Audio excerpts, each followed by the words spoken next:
Hi everyone, hello, whether it's your morning, afternoon, evening, welcome to the Cloud Skills Show. My name's Amy Boyd. I'm going to be hosting our skills show for today. This is actually the second one today, so it is a bit of a special edition and slightly later in the day, so hopefully we're catching people from all over the planet. But we are going to be talking a little bit about AI, we're going to be talking about IoT, we're going to be talking about edge computing and all of these great areas of technology that are coming together. I am joined by some incredible people who have some kind of affiliation or are at Oxford University. So all of my special guests are on the screen now. We're going to be talking about how Oxford University have partnered very closely with Microsoft and done some amazing work around this Microsoft Learn path called the AI Edge Engineer. So as I said, I'm going to be our event host and interviewer today, but who we want to actually hear from is from our fellow speakers. So let me introduce you to AJ. AJ is the course director at the University of Oxford, or let's just say the inventor of this course in some senses. So hi AJ, how are you doing? Hi Amy, good to speak to you. Yes, I'm good, yeah. Good. It's early evening for us, so hopefully you've topped up on coffee and you've still got a lot of explaining to do at this point of what you are up to. So first things first, AJ, can you tell me, tell our incredible audience who you are and what you do? Yes, so I'm the course director of the course Artificial Intelligence, Cloud and Edge Implementations at the University of Oxford. And it does exactly as it says on the tin, meaning that it is cloud and edge, it's full stack. And I wouldn't call, you said I'm the inventor, but it's an interesting term. I think it's a very interesting collaboration. And when people look at it, I think it is hard for one person ever to do it. And I have always acknowledged that within the course. The scope is vast, AI is vast, and we have always been a great team, some of whom are on the course, are on the call right now, and some of the students, and also Microsoft and others as well. So we've always been open to industry. That's who I am. Yeah. Nice. And yeah, I use the word inventor, apologies. That's like when people introduce me as an expert. Oh, it's like the worst because the bar is so high. But I see you as the inventor of this. Cool. So let's just leave that one there. But speaking of, as you created a lot of the kind of drive and the understanding for this course, can you tell me a bit more about the motivation behind creating this? Sure. So I think that the key thing about AI is how to transition to skills and jobs. Yes, I mean, we talked about our Prime Minister and he's talking about the same thing today. So it's all in the news. People have got to reskill, people have got to upskill, and even developers who are into traditional skills suddenly find themselves that they need to learn something quite complex in AI. And this is the key challenge which I spend all my time. I work with my students, try to understand quite individually where they are at in their career and where we can help them with that. And in short, the philosophy of the course is based on the idea that AI is not one thing. Yes, from a contextual point of view, in a large enterprise, AI sits within the systems. Yes, so then you have 3 jobs essentially, at least with AI. That is a data engineer, a data scientist, and DevOps.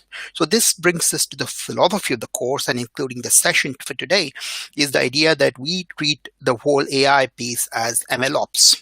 Yes, so we take machine learning and DevOps and then the whole pipeline together, and which is why we're going to talk about a little bit in this session as well. And we take that to the edge, literally. Yes, I mean, we take that to the edge, meaning that we take that to, as we're going to see today, right down the stack. And this is what makes the course so complex, but also very interesting, because what that means for people is that they come up to the course with some skills. Yes, they have got something they already have. They understand the bigger picture. They understand where they fit in. And at the end of the course, they know where they could go.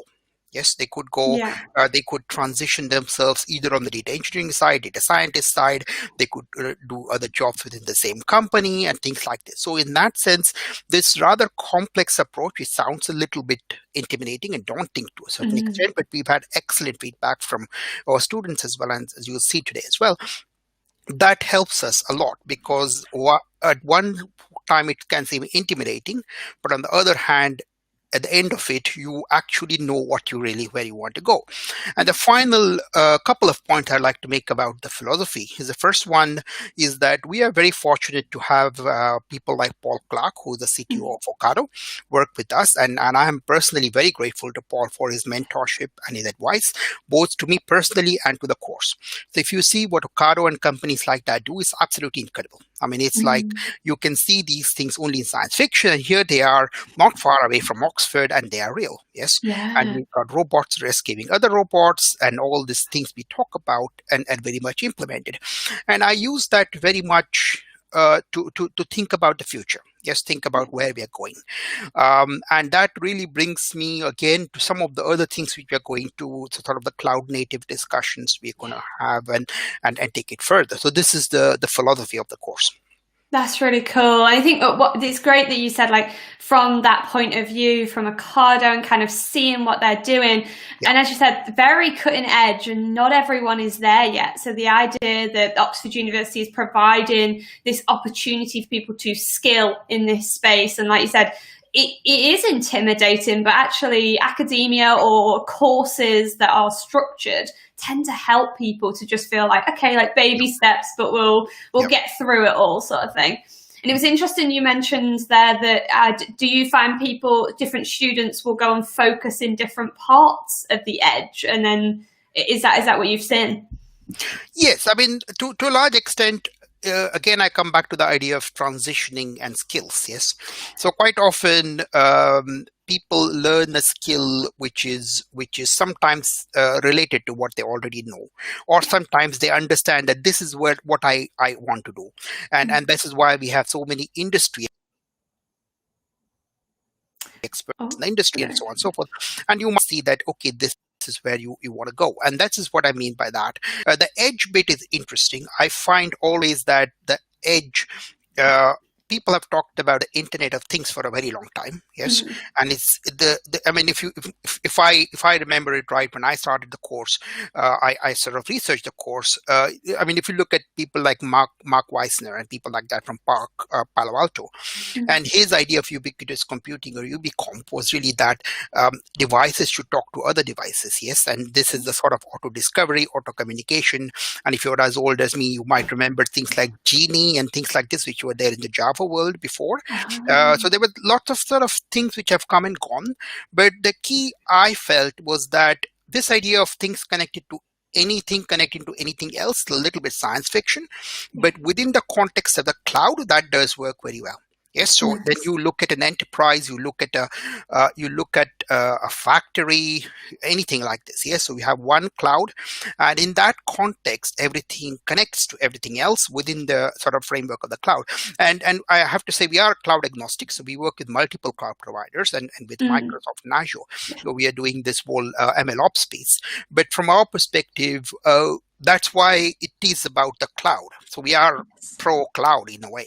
And I think this is important because, again, it comes very brutally back to skills. Yes. I mean, if you go to a large bank, if you go to a large company, you inevitably have a cloud provider. Yes. Yeah. And this is where I'm trying to upskill my students and trying to get them into that. So this is the philosophy. Yep. That's brilliant. And like you said, bringing those skills into business. And I guess, speaking of which, what are some of the key skills that students leave this course with? Right. So obviously the key skill is coding is very important. So we have a lot of coding, and that starts off with sort of from the second session onwards and stretches on for months, actually. So this is the first skill. The second skill, I think, is both the cloud and the edge. So when I say the cloud, we mean about the cloud as a platform, the cloud as a development platform, how you can build different services in the cloud, how you can connect different services within the cloud, and also taking it right down to edge devices, as we will see today as well. And finally, we are again pretty much believers in the whole MLOps piece, meaning that the whole idea of sort of DevOps architecture within there. And one more thing I think we look at is the whole idea of sort of pushing the boundaries of kind of understanding different things coming up the horizon, and whether they are into sort of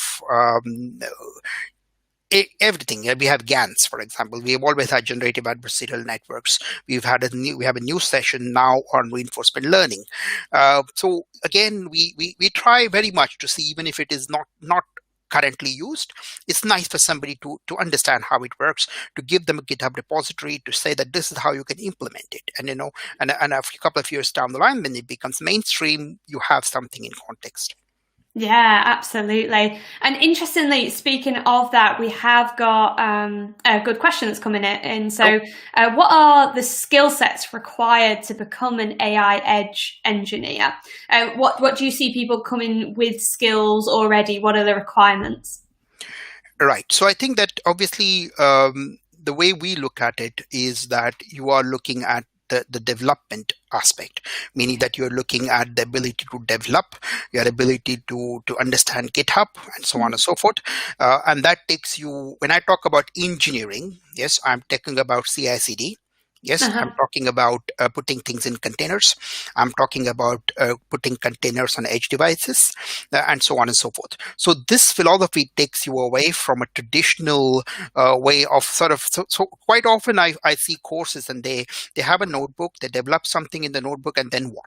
And that's that's the difference. Yes, so that's the difference. So then you got to think about, how does it go in a pipeline? How does it go end to end? Or how does it go to devices? What about security? What about privacy? What about scaling? What about data protection? How frequently do you retrain the model? Yes, because you can't just push the model out and leave it there. What about explainable AI? So this is where you start to get on the engineering stream as opposed to the coding stream. And this is where, in my mind, that's where the jobs, the real complexity of the job is. Yes. So I think that today, and to be very honest, even providers like Microsoft, yes, they make things incredibly easy. Yes. I mean, it's very easy to build a model. Yes, I mean, it will work. Yes, but work is a very relative term. Yes, I mean, it will work, but what? I mean, will it work forever? Will it work on which devices? How frequently do I have to retrain? How can I convince somebody? So that's where you sort of take it from that simple notebook to put in the whole pieces around it. And I think today it's all about, when I talk about cloud native, it's all about Kubernetes, for example. Yes. So this is again the whole philosophy. And I'm sort of, the way I look at it is that if I bring a new application to the cloud, yes, so look at something like MNIST, for example, or a fashion MNIST. Yes, you bring it to the cloud, you have a simple notebook, you run it on your laptop, you take it to the cloud. What happens then? Then you can do many things. You can do streaming, you can do Spark, you can do pipelines, you can do and you can take it right down into many different levels. So this is what we mean by skills in engineering within that perspective. I really like that, because I think you're right. The data science part is just like, I know we sometimes make a joke, a data scientist job is so broad, and it is in most cases, but if they focus on just that code bit, now there's this expectation of so much more. These things have to go into production just like app development does. And I think it's great to see in the AI space that we are actually progressing so quickly in that space as well, because I think there was so much need for it. But yeah, it feels like architecture is the center of it, right? This could be architecture for web applications, or architecture for AI. And so it's kind of like thinking more about that side of it. And so do you see DevOps people? Do you see it's more data science people that want to know about the compute side and the Kubernetes side? Or actually, do we see like cloud architects almost? Because that's obviously become an incredibly popular role. Yeah. I think that's a very good question. And I see mostly from my perspective, the people who join the course, and again, we'll speak to some of our ex-students as well. I see people who have a strong development background, and sometimes not even necessarily Python, but I see that they have they know how to build and deploy things. Yes. Yeah. So, and then once you have that, then the question is sort of we expect them to be. It's quite a rigorous course. It's quite intense course. So we take an immersive view on that, meaning that you spend some time with it, and I believe that should be the case with every course within that, because it's a hard subject, and the way it is structured in our course at Oxford is definitely not easy. But we just say that you come with whatever skills you have, and then we take it from there. So I think that if I were to have a bias, I would definitely go for people who have strong development background, not necessarily DevOps or anything else. I would also perhaps almost certainly want them to code, because I need this because otherwise it is hard if you cannot do that. Other than that, I think it's cool. That's amazing. And obviously, Oxford comes with an incredible reputation, Oxford University. It's one of the top universities in the UK and the world. And so can you tell us a little bit more about how about how this course is taught at Oxford? So how you teach it to your students? Well, I think from a teaching point of view, we tend to, so Oxford has a certain philosophy, but also a certain freedom to manage that. And in this case, we are very scenario driven. Yes. So the scenario driven idea tends, in my mind, as a teacher, is very important, because scenarios and kind of the metaphors, yes, so that kind of thing which people don't traditionally, it's not that quantifiable, meaning that you can't have books about it, but it's very important for people, because people like a story. Yes, they like something. Most importantly, if you understand the pedagogy, the learning, it has to relate ideally with something they have learned before. So to me, this is the sort of thing I try very hard to bridge, very much so.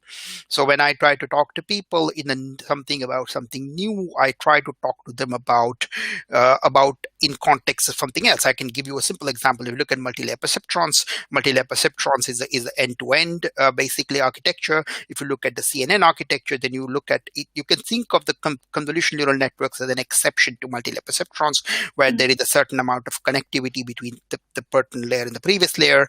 Then you can look at the LSTMs as a temporal view of that. So you can start off with MLP and then look at a spatial view, which is CNNs, and a temporal view, which would take you to LSTMs. But I think that is why I like very much to kind of connect things back to things. So in that sense, for us, this whole idea of working with the way we are working, including on this particular kind of learn and things like this, is very, very natural to me.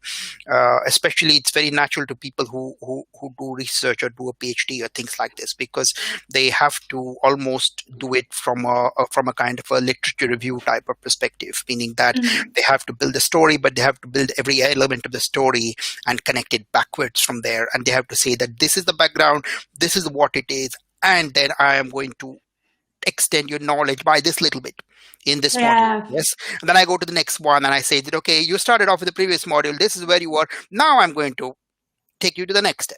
And while it sounds very simple, it's actually very not easy to do, meaning that you have to think very carefully about how you structure. Yeah, that's hard to build, and I know we're going to talk to Aisha shortly as well, and she's going to kind of show us a lot of this. So the course, you have a lot of in-person teaching, and I was lucky enough to take part in your course, which was very, very kind as a guest speaker, and kind of show some of the sides around responsible AI and stuff like that recently. But then you have that learn part, so it's like the academic edge, and then onto kind of, okay, how do we get hands-on? And as you said, those modular kind of approaches. And here we have on the screen, this is the actual course that happens at Oxford. So if you want to go and read in a little bit more, if we've really got you excited about it, go to bit.ly/Oxford-course, and you'll be able to see some of the more detail that's going on there. Okay, well, Ajit, it was so great to talk to you about the strategy and the kind of setup and why we need these skills. But what I will say is, for the call to actions, go to the Oxford University course. And we are next going to have a quick chat with Aisha, who is a tutor on the course with you. Is that right, Ajit? Yes, so Aisha is the lead AI tutor for the course, and she's responsible for much of almost all of the coding modules, and specifically this particular one, which she's going to talk to you about. Yep. Fantastic. Well, thank you so much, Ajit. Thank you for opening our eyes to what's happening. And welcome, Aisha. How's things going? I'm good, Amy. How are you? Good to speak to you. I know, it's so good to speak to you, and thank you for spending some time with us. And I understand that for our section, we are going to be doing some demos. So for those who are watching, hold your horses, because we're so close to seeing the tech at this point, and Aisha is the absolute expert in this space. So I'm so glad we could speak to you. But first things first, can you tell us a little bit more about yourself so that everyone knows who you are? Yeah, sure. I'm a data scientist, and also I'm a tutor in the Oxford course. So I have been both building AI edge engineer deep learning paths and teaching it over the course. So therefore, I have experience for the both sides. Very good, very good. And yeah, I know we've worked together for a while, so this is really exciting to see how far this has come, and it has kind of got built into Microsoft Learn as well, which is great. So you're a huge contributor. You've built some of this content, which is incredible. So can you tell me, what are the top skills you think students take away from this? Yes, sure. I could think of 3 aspects here, which students can pick up from the course. So the first one is they will be able to understand the concept of AI for the edge devices. And I can say second is they will have practical experience of building and deploying modules to the edge devices, and they will also learn MLOps. Nice. Yeah. MLOps is such a popular topic right now as well, right? Like I feel like every engineering or data science or developer conference has an MLOps session going on, because it's such an interesting area for even people from DevOps side or people from the data science side to come and understand more about. So that's amazing. So lots of different parts though, right? That's kind of what Ajit was saying, sorry, as well. It's kind of like there is a lot going on, but you can, I'm guessing, do you see that people have favorite parts of it? Do you have a favorite part of this architecture? I mean, it is not easy to choose only one for these learning parts, actually. But I can say my favorites are, I have 2 favorites. I can say one is deploy a pre-built module to the edge device, and the other one is train and deploy a module to the edge device. Mm-hmm. So they are really hands-on modules, and you can actually learn how to do this stuff by completing these modules. So also I want to show one of them to you today. Oh, amazing! I was going to say, and so one of your favorite ones is the one we're going to go through today. Is that correct? Fantastic. Yeah. Okay. Well, should we take it away? Do you have a screen to share with us? Yes, sure. Let me start sharing the screen. So here we can see our learning paths, AI Edge Engineer. Mm-hmm. And today we will go through the module, deploy a pre-built module to the edge device. So what we are doing here is we are deploying a module to the edge device, and this module is simulating a device, a sensor, and it generates a sensor data and sends these data to the cloud. So, and then in the cloud we will be able to view the simulated data. So this will be our objective today. Very nice, very nice. So we are talking about simulating data. Why do we need to simulate data, first off? Yeah, to get the IoT data is not easy. And also, having the physical device, if we have a physical device, we need to think of the hardware and software. So by having the simulated device, we can easily test our application and then we can see everything is working. Then we can move to the actual device. Oh no, I love that because obviously there is a lot of testing and a lot of code to write and different, connecting components. Number one is probably one of the hardest things with the cloud. I mean, cloud services tend to make it easier, but no, that's a really good idea for simulated data rather than going straight away for a specific device. Amazing. Well, yeah, take us away. Let's see what's happening in this module. Okay, then. So we introduced what we are going to do. So let me open the first exercise step. So here, what we need, firstly, we need a device. So to do for that, we are creating a virtual device in the cloud. Then we have a device, and we need to communicate with the device from the cloud. So to do for that, we are creating an IoT hub. First of all, these are the main components, and then here, if I jump to the Azure portal. So yes, I have already created Edge device and IoT hub just to save our time. So here we can see them. Oh, brilliant. Yeah, we can see. So, yes. There we go, yeah.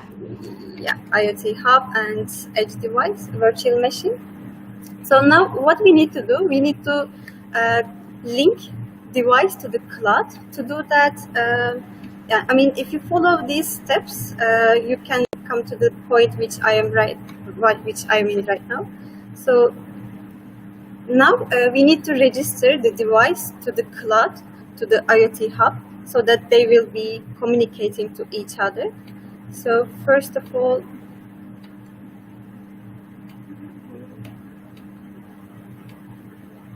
oh, brilliant. And so this is the Azure Cloud Shell, isn't it? Like in the Azure portal, you can literally just get an immediate shell terminal in there, and then you can interact with all your different services. And yeah, something like IoT, this must be so useful. So I already created a hub. Just let me check the name, AI Edge Hub.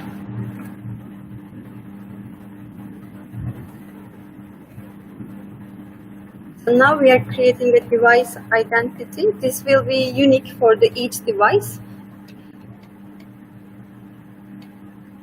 Then we will retrieve the connection string. And this is the connection string for the device to talk to the cloud? Exactly. Cool. So here is our connection string. Now, what we need to do, we need to configure a connection string to the edge device.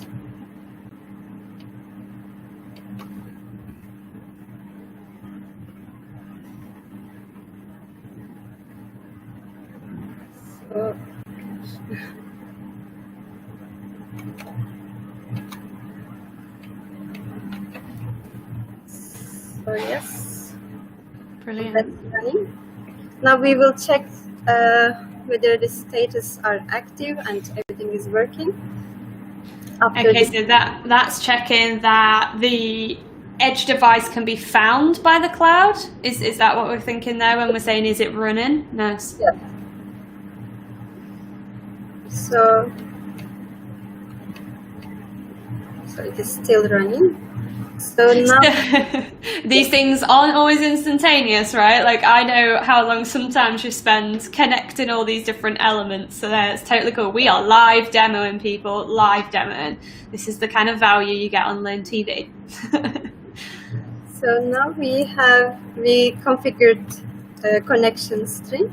Now we will connect to our virtual machine. This will be act as a sensor right now. So I will take a IP address and I will connect with the SSH name of my device.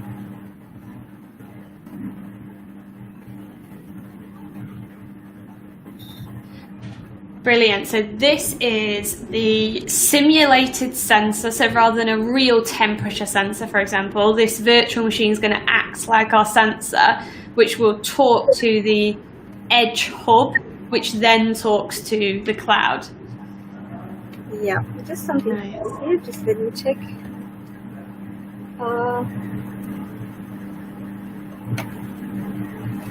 Yeah, I just put the wrong name of the device. Yeah. Oh, no problem. Well, whilst you're answering that, I can answer a question from our audience here. So the question from online was, do I need a real device to do this module? No, so that's exactly what Aisha's doing here. The Azure Virtual Machine actually becomes the device here, which I thought was super smart, because sometimes IoT getting into the space can feel like, do I need a Raspberry Pi? Do I need an Arduino and stuff like that? But this is that idea of simulated data first, and we can simulate that by just creating a virtual machine in Azure. And Aisha, you created that virtual machine just before, didn't you? There's a template, right, in that module that actually, this is like an IoT VM that's already set up to simulate data for us. Exactly, yeah. Nice. So now we connected the virtual device, and we will just check the status of the Azure Edge daemon, and we can see it is active, running. So now our device is ready to be deployed by the module. So in this module, we are not building any module. We are using a pre-built module. So, and we can access through the Azure Marketplace. So right. Here we can see the module which we will deploy to the device. Mm-hmm. And to deploy this, we are just searching simulated temperature sensor, and this is the result in the marketplace. So when we click on it, it comes to the target devices for IoT Edge module. So I just choose a device, which is my Edge device I created just now. Oh, wow. So the module is kind of like the functionality that this sensor will have, and then the Edge device is kind of saying this is where it's going to run and communicate from. Yeah. Here we can see the module, and we are in the next step, we are specifying the routes, and then through the deployment. And now we are deploying module to the device. Nice. That's sending functionality down to that IoT Edge device, which in this case is an Azure virtual machine. And yes, indeed, we had someone in the audience said, I had no idea there was a terminal in Azure. Yes, Azure Cloud Shell. Go find out a little bit more about Azure Cloud Shell. It's so handy. Especially because then you're right in your Azure subscription, so you can use all the AZ commands just like straight away if you don't already have those tools on your device. Okay, Aisha, so we've put it onto that Edge device and we've sort of connected to the cloud. What do we do next? So yeah, I just want to give you a little bit more detail to you. So when now we will see which modules are deployed in our device. So we can see that it is successfully deployed to our device. And let's view the data generated by the module. And here we can see our module is periodically generating the data and sending data to the cloud. We can see here machine temperature, pressure, and ambient temperature, humidity. Nice. So that's coming in kind of like a JSON string. So we all know that JSON is the language of IoT, it feels like, when it's sending data. And so we can just go ahead and break down that data and analyze it, which is really cool in the cloud. So yeah, our demo is done. Just you can go through the modules and you can just easily deploy a pre-built module to the Edge device. That's amazing. So this is the deploy a pre-built module to an edge device on Microsoft Learn. So if you go to aka.ms/learn, you can find all of the modules, and we will ping up this module link again very shortly. But this was really exciting. So we talked a bit about simulated data. There's our Microsoft Learn link. Sorry, it dropped off my mind. So aka.ms/learn-AI Edge will take you to this module and this learning path, so that you can go ahead and follow along what Aisha did. And this is, the AI Edge Engineer path. The complete module which you can find. Fabulous. And there's all sorts in there, right? What was your other module that you mentioned that you enjoyed? I mentioned this module. This is Train and Package and Azure Machine Learning module to the edge device. What we are doing here, we are using the simulated data. We have a data set, and we are taking the data set and training the module based on the data set, and data set is created by the sensor data. So we can think this like a real problem also. You have a simulated data, you are taking this module and training the module, and this module is detecting the anomalies, and when you train the module, you just push it to the edge device, and your module will be running on the device and detect the anomalies also. So here we can see the example of how we can use simulated data in the next step. That's well cool. So the first one was kind of like, it's just going to send us temperature data from a simulated temperature sensor, whereas that next one, it then even takes it kind of that level further almost, where we start getting into, deploying machine learning models onto that device. So when that data comes in, it actually does anomaly detection, or it triggers some kind of alert or something like that. I guess that's where we see a lot of the power with the IoT edge for machine learning, right? Because we can deploy those models and we don't have to call off to the cloud all the time for a quick answer. That's incredible. Can you just very, very briefly, just before we move on to our next section, kind of talk a bit about that architecture? So just to clarify, what were the key components that we just saw that took us through and connected us in Azure? Yeah, for these modules we are asking. Mm-hmm. The main components are here. We see the IoT Edge. So IoT Edge is a executable package, so running on the device. And the other component, I could say, IoT Hub. And this is the IoT Hub enables the communication between device and the cloud, so that we can manage the device, or we can get the information from the device. And the other components here, I could talk the pre-built module.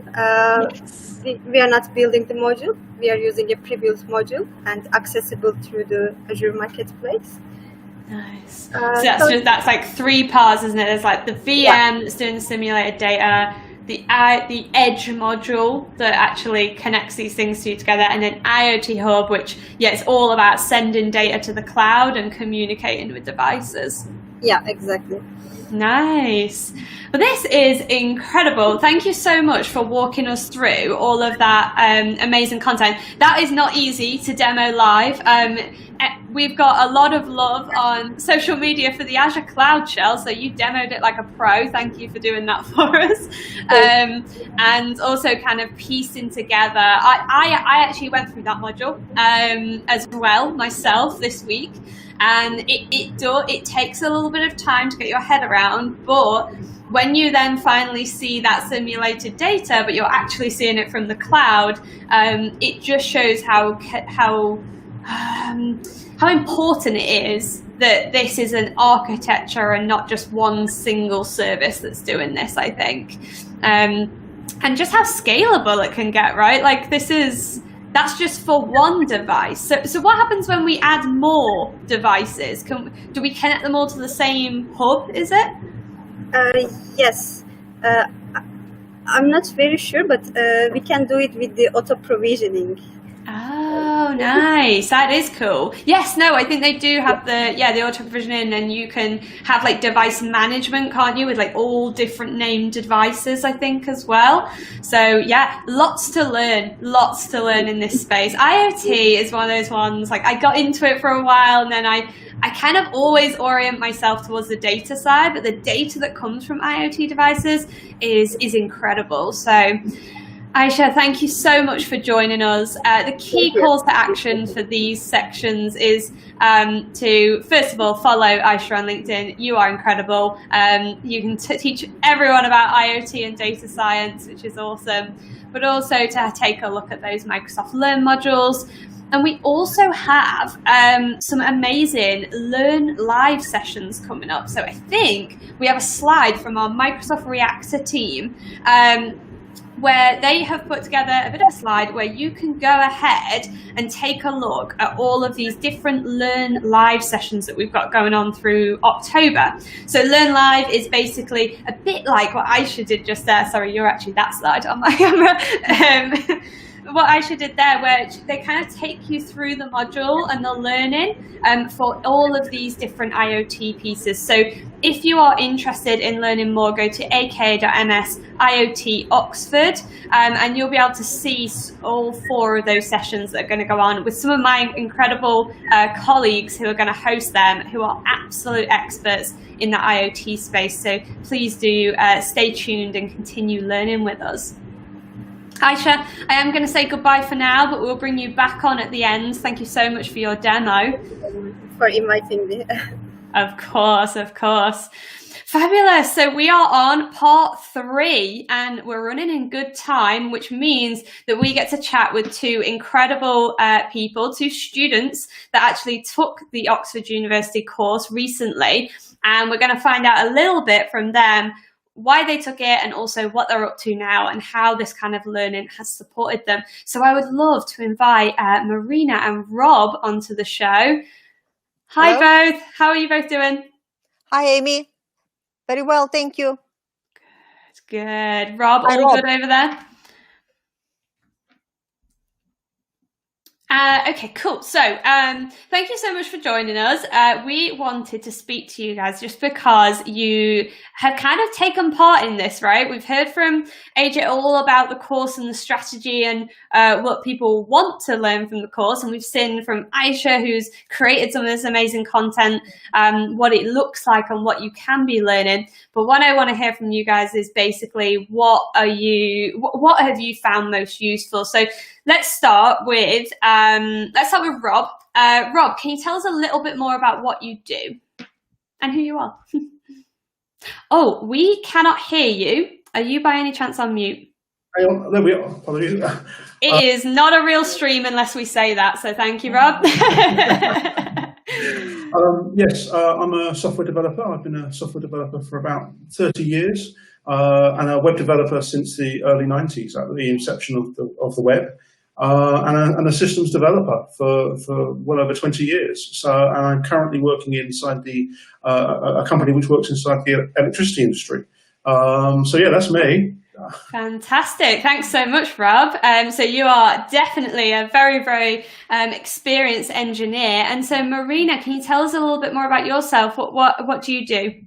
Hello. Well, I'm a software engineer as well, so I have more than 20 years experience, and I'm fairly academic. I have a degree in applied mathematics from Lomonosov Moscow State University, and also I have a degree in software engineering from the University of Oxford. And like Rob, I was involved in web development from the early 90s, and in fact, I had a Microsoft certification in web development, and I used to work with .NET for many, many years. But in the last 10 years, I got involved in developing software for commodity trading companies. And I was working with Anglo American, who are a global mining company, for more than 5 years. And I was working, and I'm still working with them as an analyst developer and developing the trading platform.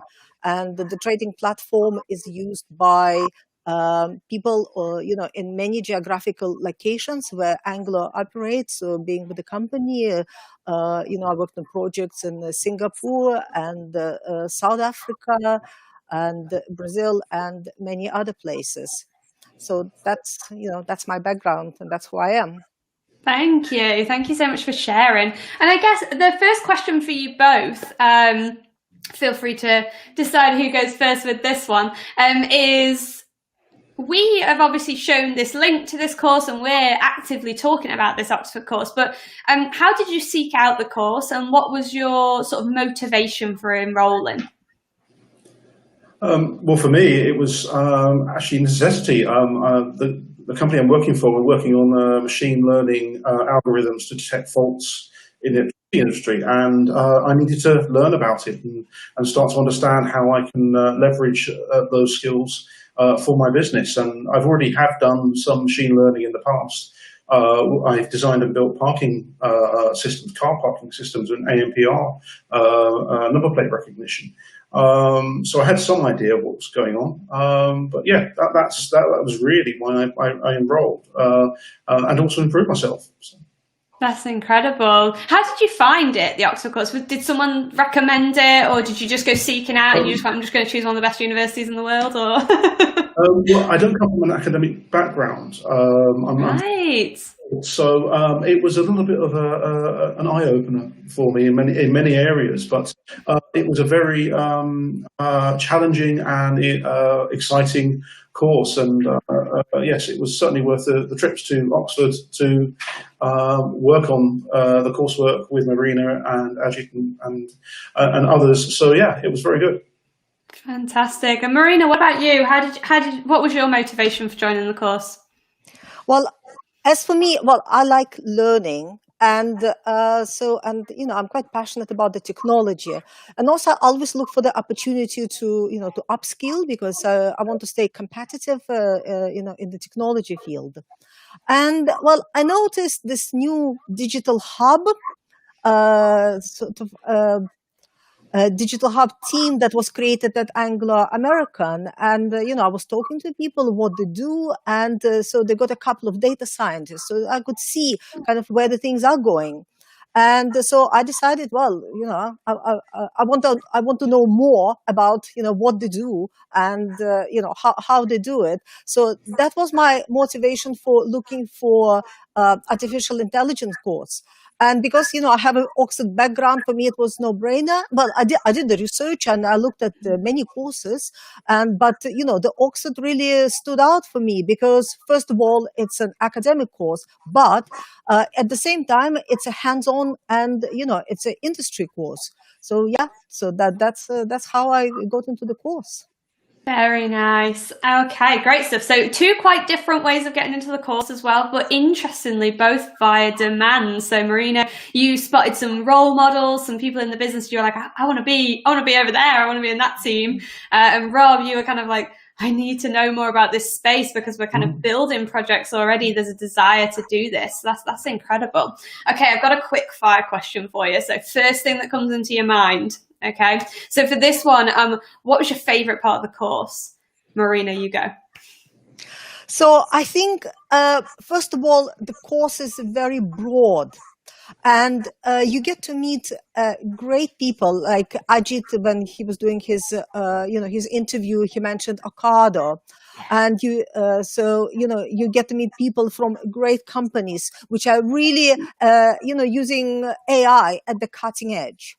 But at the same time, it's a very hands-on course. So that's what I loved. So that you can actually, get your hands dirty and you can actually learn how to use the technology. And, I came into the course, I didn't know much about Python but I was able to pick it up very quickly because of my dev background. But it was not just running, the Python in the notebooks. I think this aspect that you can actually do it edge to edge. So I think that I found the most fascinating. And I think that was my favorite part. Very nice, very nice. Yeah, the whole end-to-end piece. Rob, I'm going to come flying over to you. What's your favourite part? The practical parts. enjoyed actually pushing data through models, and then we then had lots of speakers who came in, and there was some practical stuff, but we actually saw physical hardware. The donkey car was very interesting. The RC stuff, that was really good fun. I actually got a Raspberry Pi myself and attached it to an RC car and had a little play with how to see what it worked, which was really good fun. Yeah, it was just the practicalities of it. The data science, I don't come from a mathematical background, was I'm struggling a little bit with it. I'm a little bit more affair with it now. But yes, it was just the hands-on experience, and also talking with lots of other people who are in the same situation. They're coming into the course with new, the idea that they want to learn new stuff, and working with them, and I made friends with a number of people as well inside the course who I'm still friends with. So yeah. That's good, kind of like that networking piece as well, right? Like we know from technical conferences and just the tech industry in general, the people you meet are so important for being like, oh, I remember they said that they like work in this space. Maybe I can, ask them for some advice or something like that. So that's really, really interesting. Speaking of advice, what advice would you give others who are setting off in a similar direction? Because it sounds like both of you really put yourselves out of your comfort zone. This was obviously not an easy task. This was something that brand new. What kind of advice would you give to other people? Rob, let's go back to you. Don't doubt yourself. I was well and truly out of my depth, and I just kept on plugging on. You can do it. It's once you start to immerse yourself, it becomes like osmosis. You start latching on to certain terms and understanding and go searching for things yourself. And it was a hard slog. It's a very intense course. It's very enjoyable, and you can do it. That's my. If I can do it, anybody can do it.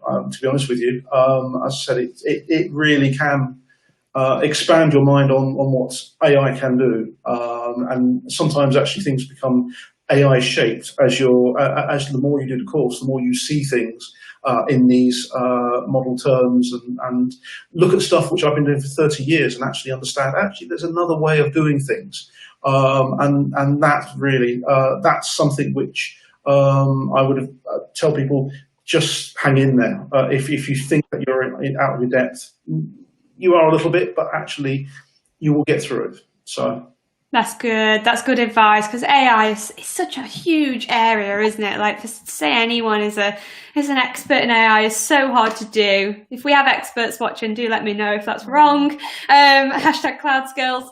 But one of the fun I love that you mentioned there, like just keep plugging, and also that your perspective changed a lot now when you look at new problems. That's so useful, because I think sometimes if you don't understand the sort of concepts around AI and IoT, you might have a really high expectation that, one thing can solve everything, and, things are often much more bespoke than that. So it's great advice, Rob. Thank you for sharing that.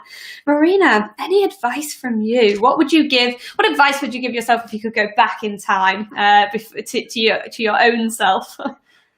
Well, for me, learning, it's always very rewarding for you personally as an individual. It enhances you. And also it opens up new opportunities which you don't know you might have. And, there's a lot of buzzwords regarding the AI, but it's better to learn fundamentals from the best and from the experts in the field. And, but once you've done the course, you learn the fundamentals, but then you have to be prepared to continue learning and going deeper in the chosen direction. Yeah, interesting. I was just thinking that when you said that, you kind of cleared up the question. I was going to say, so was Oxford course done and dusted? That's you finished learning about AI, or was that just the start? That was sort of the building blocks, was it, that you then added your extra knowledge to? No, for me, definitely it was the start, because, once you got the foundations, and then you can make a judgment what's more interesting for you and where you want to go. So definitely. Very cool. That is great. Sorry, we've got a few questions popping up, which is great. We've got lots of people interacting with us, lots of people watching. So One of the things that we really want to know as well, and you kind of both hinted at it in your introductions, is, okay, you spent that time, you really threw yourself into this course, you've learned so much. What about now? What are you both doing now, and how has it helped your career? Marina, let's go to you. Okay. Well, after finishing the course, I was talking about what I've done, within the company. And so I actually found out that Angular do more than just the data science team that I knew, that they also use AI for the process control at the mines and at the refineries. So there is a lot of scope and there are a lot of opportunity to apply the skills. And they were particularly interested in these edge engineer skills that I picked up at the course. So I'm still in discussions. So I haven't made a career move within the company. It's just, but this the whole COVID situation. It's slightly kind of interfered. But at the same time, while through my career and throughout my journey, I had a lot of people who inspired me and who helped me to develop as an individual and as a professional. And I want to give something back. So in the meantime, I started, I'm involved into mentoring students. So I'm mentoring students at the Oxford University, working with Ajit now on the new, new rounds of the same course. And also I work with the University of Chicago, also their artificial intelligence course for business leaders as a mentor. So so that's completely unexpected turn, and I'm really enjoying doing it because I'm making a difference for people and on their career development. Of course, no, that's incredible. Thank you for giving back. I think I did a session recently where I did a plea where I was like, we don't have enough people with these types of skills in the space, and we can all go ahead and just learn on our own, but we know that when we learn together, or we have someone that we can ask the silly questions to or something like that, someone who is a mentor, we have them in our careers. You tend to have some kind of maybe mentor at school as well, and so let's put these things together, and it's so great to hear you're doing that, Marina. Thank you for giving back. That's so important. And so, Rob, where are you now? How has this affected? Because you said this was imminent, right, in your business. This was we are doing this. This is happening. How was it when you went back? How have you been able to make impact? Actually, about halfway through the course, what I was learning was actually influencing some of the stuff which we were doing at work. And essentially what I did was, once we'd left the course, I actually started to work with data scientists on machine learning models to do fault detection, and actually starting to create machine learning pipelines, basically doing a DevOps engineer and data engineer role. And that's pretty much where my role and my job is going inside the business. It's actually changing as I'm working, and we're starting to do some very good stuff. And it's a very, very big project. So it's going to be used globally.